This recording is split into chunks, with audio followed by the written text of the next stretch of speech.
The scream came from her phone, not a video. A live line. Mara Ellison froze in the grocery aisle while a stranger begged her to choose. Press 1 to save the child. Press 2 to save the driver, the voice said. She almost laughed, thinking it was a prank. Then the voice spoke her name, her street, her job at St. Bridget's as a hospital billing clerk, and the nickname her mother used when she was small. The scream came again, thin and distant. Shoppers rolled past with carts. Someone squeezed bread. Ordinary life continued while her ribs filled with ice. Mara's thumb hovered above the keypad. She didn't press anything. She walked out with nothing but air in her hands, the call following her through the sliding doors. Mara believed in small kindness. She kept quarters for vending machines that ate other people's money. She wrote emails that ended with warmly, even when the request was selfish. She turned the news down when it grew cruel. Her therapist, Dr. Haley Cross, called it avoidant empathy, feeling too much and so doing too little. Mara shrugged at labels. She liked safe days. The voice knew that. You like safe, it said when she reached her car. But safety is a vote. A vote for what? She asked. For who gets hurt? She ended the call. It returned immediately. Same number, same steady tone. You hung up on the choice, it said. The road is wet, Mara. They will crash in 40 seconds. She started the engine, hands shaking so badly she couldn't steer. She parked again and pressed speaker. If this is an experiment, I'm calling the police. You can, the voice said, but the window closes in 30 seconds. Press 1 for the child, 2 for the driver. Who are you? Your teacher, it said softly, or your mirror. Her mother always said emergencies reveal the truth you refuse to practice. Mara thought of meetings where she stayed quiet so they would end faster, and of her ex who loved her calm until the day he needed a storm. 20 seconds. Tell me where, she whispered. Tell me names. 15 seconds, the voice said. No names. Naming tilts the scales. She pressed nothing. She pictured a child. She pictured a driver. She pictured being wrong forever. At 0, the call clicked and the scream went silent.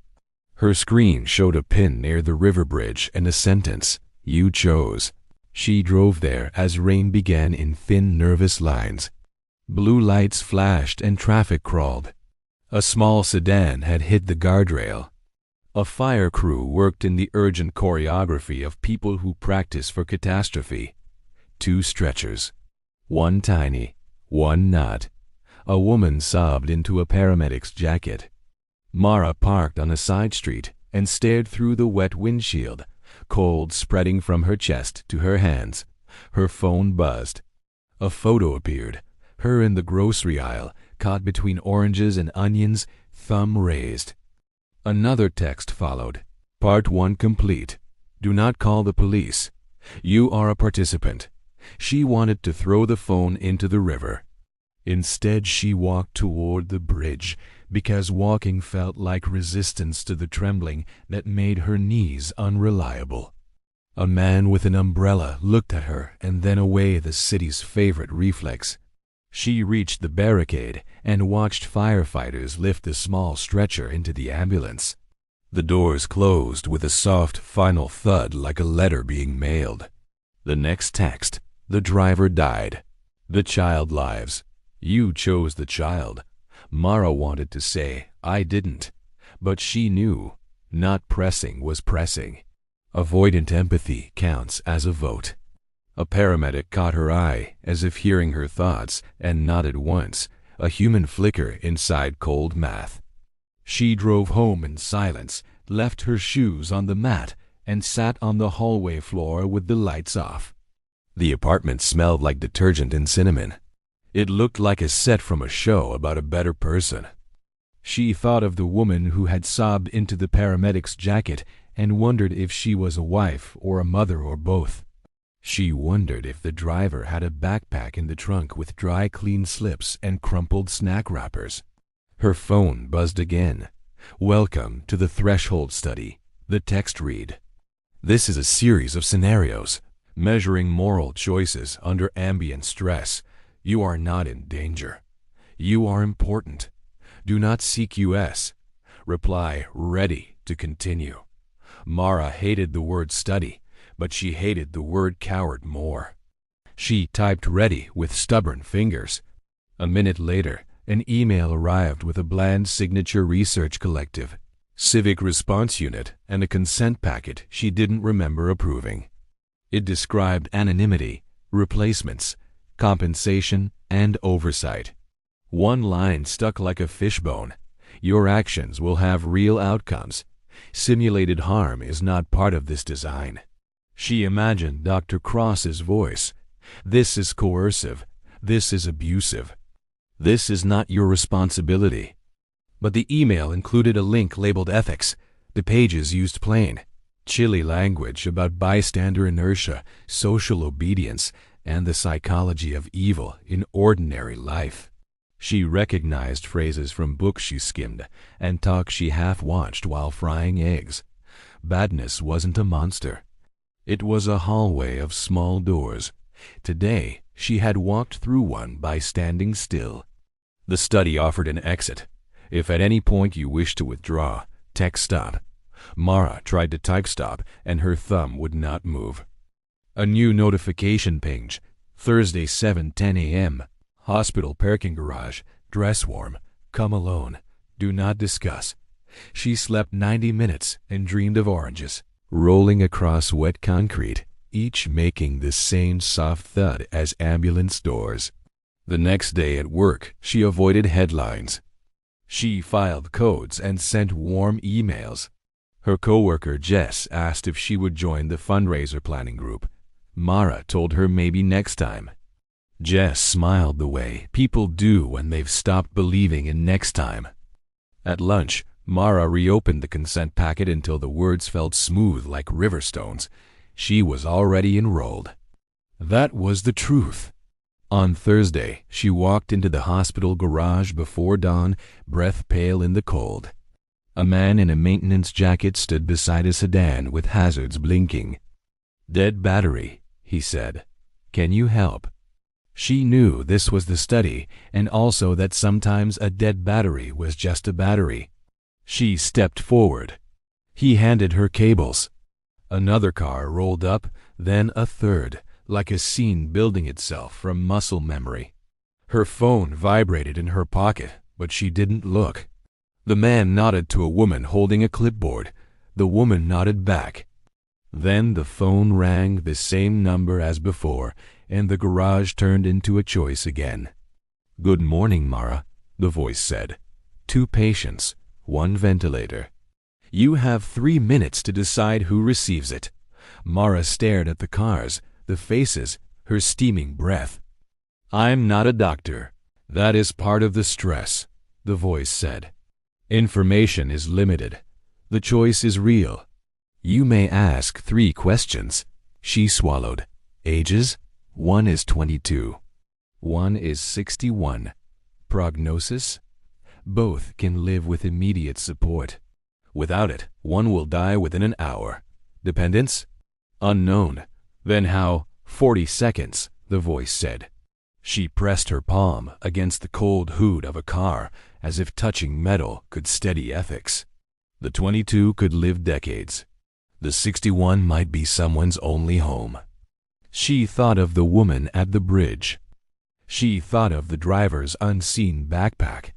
She thought of Jess and her never-believed next time. The maintenance man looked at her with eyes that said he was only a prop or only a person, and she could not tell which was worse. 10 seconds, the voice said. Give it to the 61, Mara said, the words ripping out like stitches. Stability matters. History matters. Keep a family from breaking twice. Decision recorded, the voice replied. Proceed to Bay 3. Your signature will finalize allocation. The line went dead. Mara's hands stopped shaking. She felt scared and, for the first time in 2 days, strong. She walked toward Bay 3. The door to Bay 3 groaned like a secret being told too slowly. Inside, the smell hit her first, antiseptic, metal, and something faintly sweet, like artificial pears. The room looked like a storage unit half converted into a clinic. 2 beds, 2 monitors, 1 ventilator on a wheeled stand. A nurse sat with folded hands, eyes on nothing. "Name?" the nurse asked. "Mara Ellison," she whispered. "Control subject?" "I think so." The nurse pointed to a clipboard on the counter. "Sign there." Mara's pen scraped. Her signature looked fake, like she'd copied her own name from memory. The nurse rose, unplugged the ventilator, and said, "Allocation confirmed." No one stopped her. No alarms went off. Somewhere beyond a curtain came the slow sound of breathing, one steady, one ragged. The nurse vanished into a hallway, leaving Mara with the noise of life competing with itself. "Hello?" she called. A voice rasped, "Water." She pulled back the curtain. A man lay there, gaunt but conscious.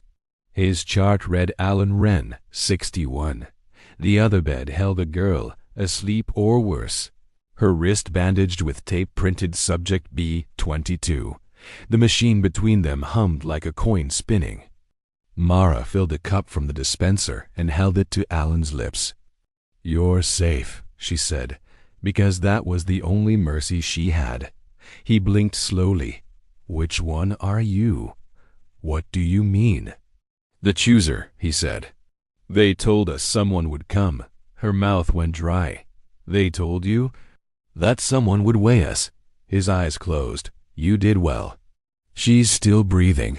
Mara stepped back. "They said you'd die without it." He smiled faintly. "Not yet." Her phone buzzed. "Threshold update. Decision verified. Proceed to exit bay." She looked at the sleeping girl. Chest rising, falling, the ventilator purring its artificial lullaby. "I can't just leave you," she told Alan. "You already didn't," he murmured. "That's the trick, isn't it? The test's over long before you know." Outside, dawnlight leaked through the parking garage slats. Her fingers were cold despite her coat. She drove home, turned the radio on, and every song sounded like apology. At home, she found another email. "Subject performance. 2/7. Your next threshold arrives soon. Maintain routine." She didn't go to work. She watched old home videos her mother had digitized years ago. Birthdays, kitchen laughter, her father trying to dance. They looked innocent, but she noticed tiny cruelties now. Her mother cutting off a story. Her father joking too sharply. Evil wasn't loud. It whispered like ordinary life. By evening, her doorbell rang. A package sat on the mat. No return label, just her name and a silver sticker. Inside was a plain gray phone and a note. Primary device only. Old phone disabled. When she checked, her real phone had already gone black, screen dead as stone. She tried calling 911 on the new one. No signal. The moment felt rehearsed. Their design, her compliance. At midnight, the phone vibrated. A text. Follow instructions exactly. Then a photo loaded. A young boy sitting on a hospital bed, smiling weakly. Caption. "He has what you chose to deny." 1 ventilator. 1 hour. She typed, "Who are you?" The reply came fast. "You're asking the wrong pronoun. Who are you now?" Mara threw the phone onto the couch. Paste. Then grabbed her keys. The photo metadata listed St. Bridget's, her own workplace. If this was a manipulation, she needed proof. If it wasn't, she needed redemption. The hospital at night was half asleep, corridors echoing with the soft wheels of carts and whispered nurse reports. She walked past the billing office, badge trembling in her hand, and down toward pediatrics. The boy's room number was in the metadata -214. She pushed the door open just enough to see him. Same face, same smile, sleeping now with a thin tube helping him breathe. A real ventilator, the hum identical to the one from the garage. She stepped inside. A monitor blinked her reflection in green. A clipboard hung at the bed's end.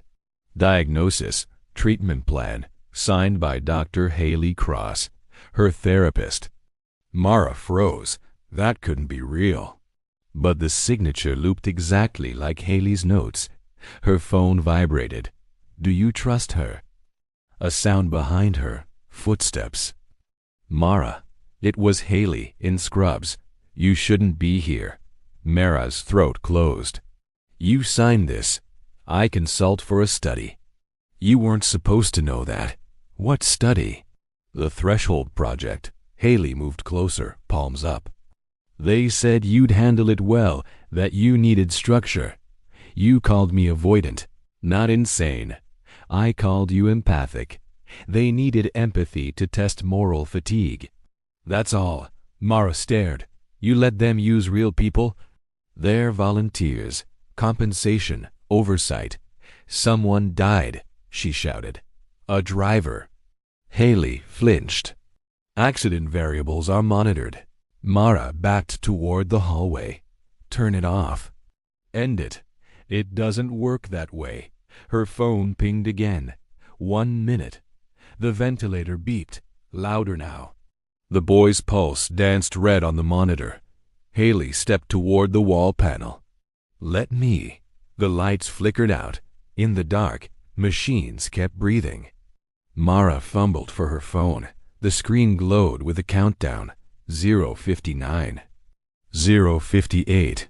What happens when it ends? She whispered. Compliance phase, Haley said. You pass or fail. Fail means what? No answer.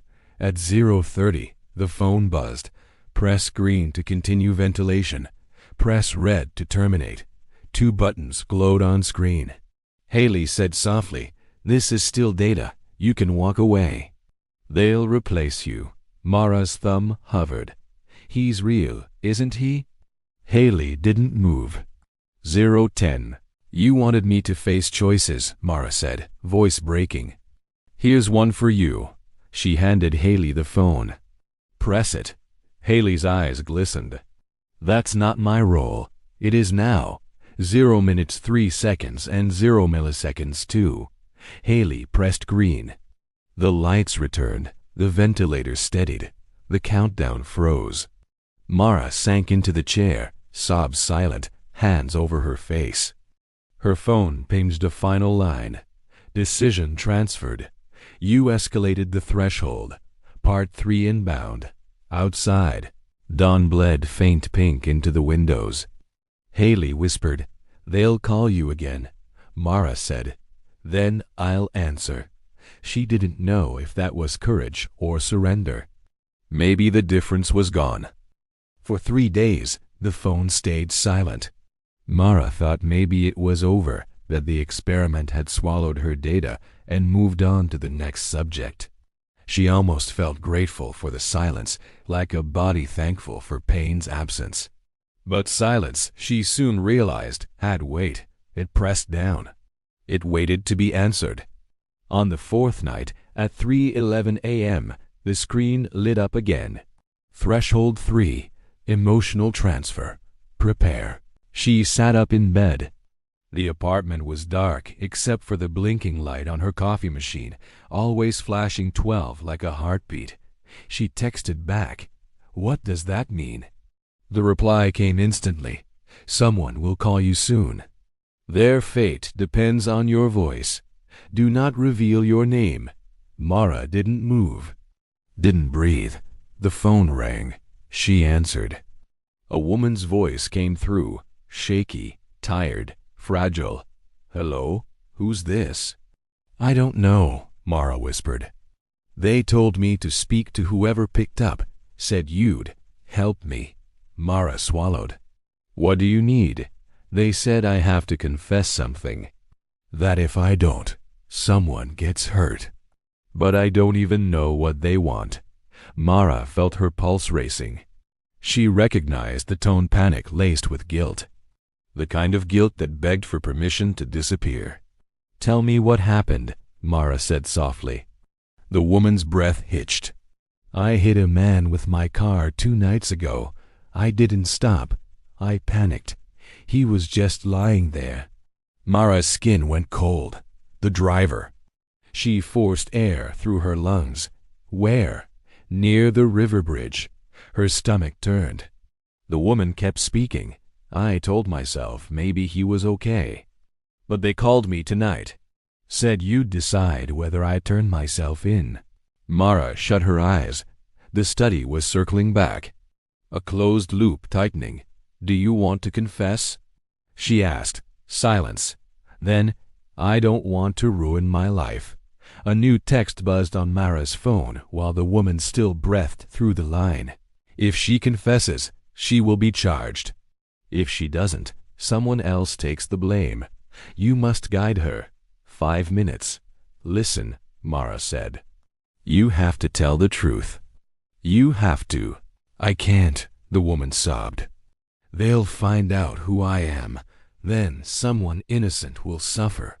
Why should that be my problem?" Mara clenched her jaw.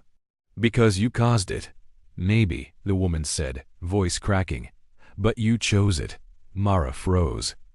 "What did you just say? You were there, weren't you?" "You picked the child." Mara's throat burned. "Who told you that?" "The same people talking to you." Her phone buzzed again. 4 minutes? The woman's sobs filled the line, but they sounded thinner, now more mechanical, like something played through speakers. Mara whispered, "Are you real?" No answer. "Tell me your name." No answer. Only a quiet, rhythmic static, then a soft child's laughter behind it. She hung up. The phone immediately rang again. Same number. "Mara," the voice said. Not the woman now. The original one, calm, measured male. She wasn't real. But the confession was. What? The driver's name was Lila Graves. "She's dead now. Suicide this evening. You passed the empathy threshold. Next phase begins." Mara threw the phone across the room.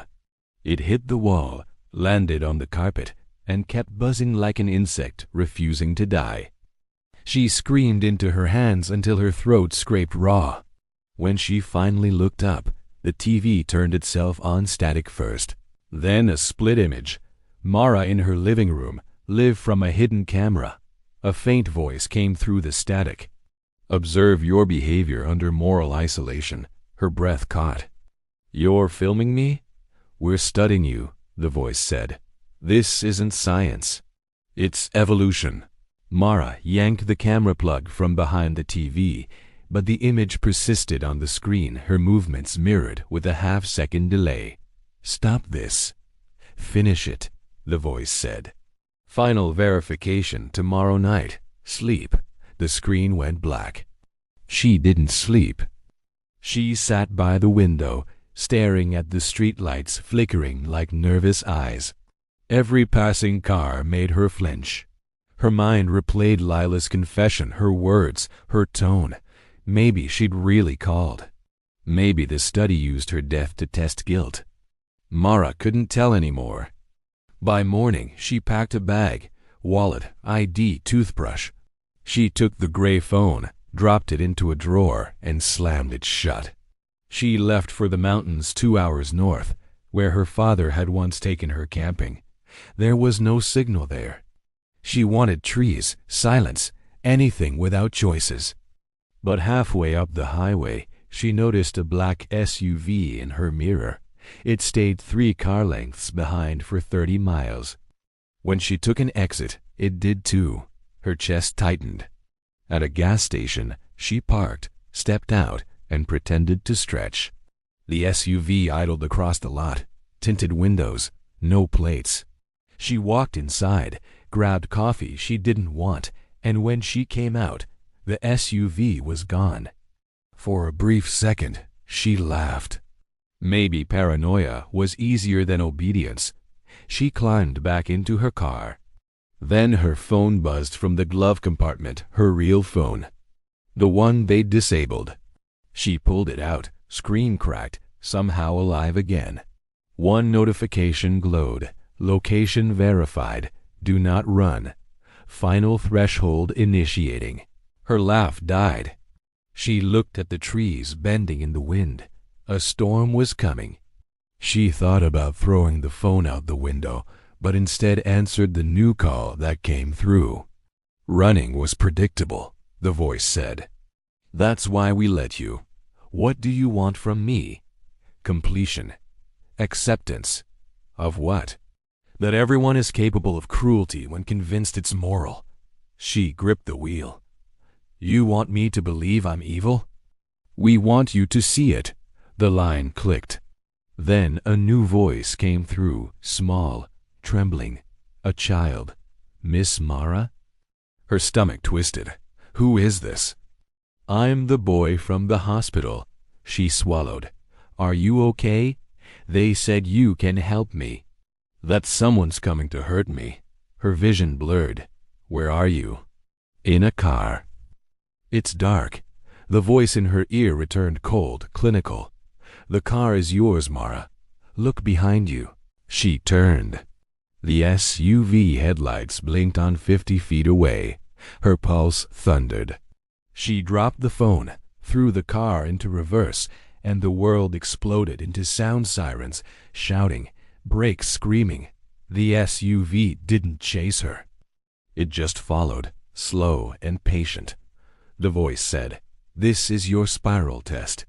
You will keep running until you decide which evil you can live with, their control or your chaos. Rain hammered the windshield.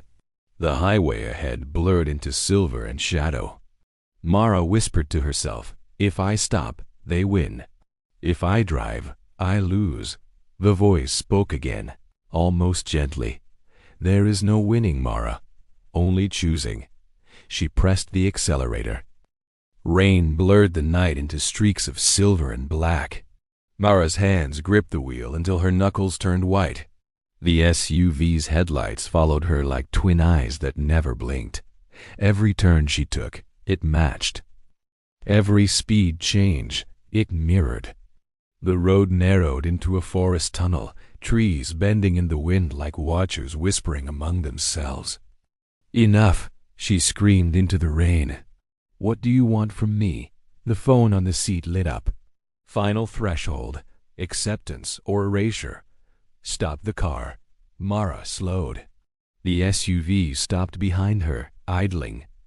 Lightning flashed, illuminating everything for half a breath, her reflection in the mirror, pale and hollow-eyed, and a figure stepping from the SUV, a woman.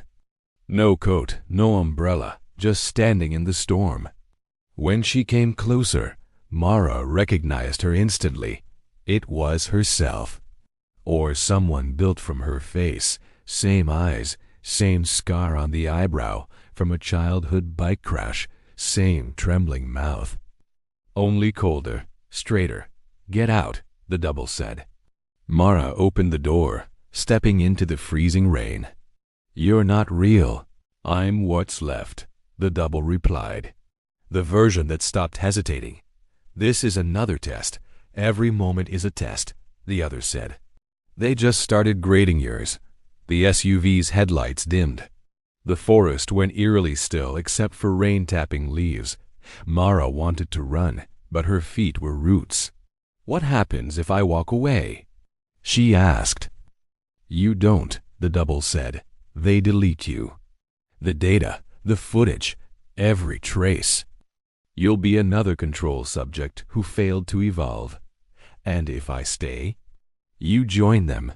Mara laughed, sharp and bitter. You think I want to be one of them? You already are. Every time you chose silence, every time you waited for someone else to be kind first, you joined. Lightning cracked again. For a second, Mara saw more figures behind the trees, dozens of silhouettes watching quietly, faces masked by shadows and hoods. Observers. Who are they? She whispered. Graduates, said the double. People who learned that morality is a story written by whoever's holding the pen. I don't believe that. The double smiled faintly. That's why you're still being tested. Her phone buzzed in her pocket. She pulled it out. One new message. Kill your double to end the test. Let her live to replace you. You have 2 minutes. Her stomach dropped. No. The double stepped closer, eyes steady. One of us walks away, Mara. Decide who you want the world to remember. Mara's breath came in gasps. This is insane. The double tilted her head. So was every experiment that revealed the truth. Thunder rumbled like the world clearing its throat. The watchers didn't move. The rain didn't stop. Mara looked around for a weapon, but there was only a jagged branch lying near the ditch. She picked it up, its weight slick and wrong in her hands. The double didn't flinch. I don't want to hurt you, Mara said. You already did, the double whispered. Every time you ran from choice. Mara lunged not with rage, but with the kind of panic that feels like drowning. The double caught her wrist easily, strength unnatural. They struggled in the mud, rain blinding them both. The phone fell, screen cracking. A timer counted down, 0:45. Stop fighting me. Mara cried. The double's voice broke into static. Stop pretending you're different. 0:30. Mara grabbed the branch again, swung wildly. The double staggered back, falling into the ditch with a splash. For a moment, everything was quiet except the storm. Then the phone buzzed. Subject completion verified. Proceed to vehicle. Mara stumbled toward the ditch. The double lay motionless, rain pooling around her. She knelt, hands trembling, and realized what terrified her most. There was no blood. Just water running clean over pale skin that shimmered faintly like projected light. A hologram. A test. Mara fell back, laughing and sobbing all at once. The watchers turned away, vanishing into the woods without a sound. The SUV headlights cut off. The forest swallowed them. Her phone lit one last time. Congratulations, Mara Ellison. You have reached full moral exposure. Your data completes the threshold program. You are free, she whispered. From what? No reply. She drove for hours through the storm until sunrise smeared the clouds with pink and gold. The world looked untouched, ordinary again. No SUV, no signals, just her and the empty road. She thought about the word free and what it really meant. Maybe freedom wasn't peace. Maybe it was simply knowing the cost of conscience. When she reached home, her apartment lights were on, though she'd left them off. On the table lay an envelope marked debrief. Inside were photos, her face at every test site, the grocery store, the bridge, the hospital garage. Notes in the margins described each choice with one word: avoidance, obedience, projection, escalation, transfer, pursuit, acceptance. She flipped to the last page. A single sentence waited for her in neat type. You are ready to lead. Behind it, a badge. A metal pin shaped like a broken circle. Mara stared at it until her reflection warped in its surface. Her phone vibrated once more. A new number. She answered out of habit. A voice, female, this time said softly, Welcome, Director Ellison. Your first subject has been selected. Mara's hand tightened around the pin. No, she whispered. Not me. But the voice only said, Everyone says that at the start. The call ended. She sat in silence, heartbeat steady, mind fractured between horror and understanding. Maybe evil wasn't a choice, it was a contagion, passed through moments of fear disguised as mercy. Outside, children played in the courtyard below her window, their laughter rising with the wind. For a long time, Mara watched, wondering which one would grow up to press the button first. Then she stood, pocketed the badge, and turned off her phone. The threshold was complete. If this story made you question your own choices, subscribe for more psychological thrillers that dive deep into the human mind. Tell us in the comments, what would you have done in Mara's place? Share this story to challenge someone else's sense of morality. Stay tuned. Your next choice might already be waiting.